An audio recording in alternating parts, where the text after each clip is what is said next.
Presiden mana berani datang ke wilayah perang bawa istri? Presiden Joko Widodo atau Jokowi memainkan peran penting dalam perang Rusia dan Ukraina yang tengah berlangsung. Kehadiran Jokowi di lokasi perang memberikan dampak positif terhadap dunia. Presiden mampu memainkan komunikasi politik antar negara. Di sini nggak bisa diintervensi negara manapun. Lobby politik, komunikasi politik pada Rusia Ukraina. Presiden mana yang datang ke Rusia bawa istri pula? Ujar Menteri Investasi atau Kepala Badan Koordinasi Penerangan Modal atau BKPM, Bahlil Lahadalia, dalam konferensi pers pada Rabu. Indonesia, kata Bahlil, dihargai dan dihormati oleh banyak negara karena tidak berpihak kepada salah satu, melainkan kepentingan seluruh umat manusia. Presiden bawa ibu negara ini langkah berani dan menunjukkan ke dunia, Indonesia menghargai semua negara, tapi negara dalam tugas konstitusional untuk membangun terus dunia.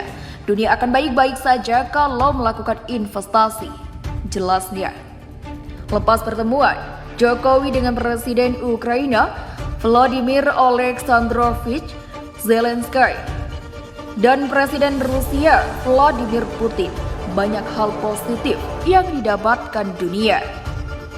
Presiden balik, ada kebijakan pengiriman logistik, pangan udah jalan.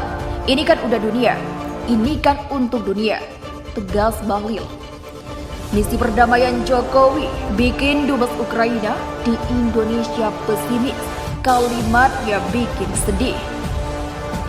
Kunjungan Presiden Joko Widodo atau Jokowi ke Kiev pada 29 Juni lalu ternyata tidak memberikan harapan besar untuk Duta Besar Ukraina di Indonesia, Vasil Hamyanin. Kunjungan itu tentu di mana itu tidak berharap pada kadarnya, tidak berharap terlalu banyak, karena sebenarnya tidak ada satupun pemimpin negara, tidak ada satupun negara yang dapat menghentikan tindakan diktator dari Vladimir Putin dan Rusia, kata Hamyanin di ULL Sleman, Daerah Istimewa Yogyakarta.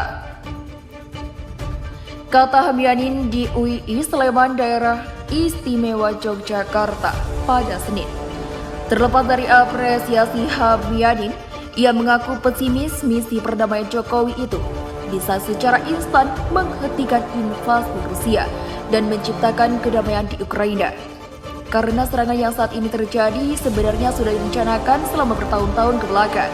Jadi kunjungan ini tidak kemudian pada prinsipnya bukanlah menjadi harapan untuk kemudian terjadi langsung kedamaian, sambungnya. Menurut Hamyanin, selama 5 bulan invasi Rusia ke negaranya sudah banyak pemimpin atau tokoh dunia yang melakukan kunjungan kenegaraan ke Rusia. Bagi Hamyanin, berekspektasi tentang banyak hal dari tiap kunjungan ke negara itu memang lumrah. Tapi yang dibutuhkan sekarang untuk menciptakan perdamaian di Ukraina adalah perencanaan dan tindakan konkret. Yang paling diharapkan adalah rencana yang konkret, instrumen yang konkret, dan agenda yang konkret, pungkasnya. Presiden Jokowi diketahui datang ke Ukraina dengan membawa misi perdamaian pada tanggal 29 Juni tahun 2022 lalu. Jokowi sempat meninjau kompleks apartemen Lipki di kota Irpin atau kawasan yang hancur di Ukraina akibat serangan Rusia. Sebelum bertemu Presiden Volodymyr Zelensky dan membahas soal prinsip kedaulatan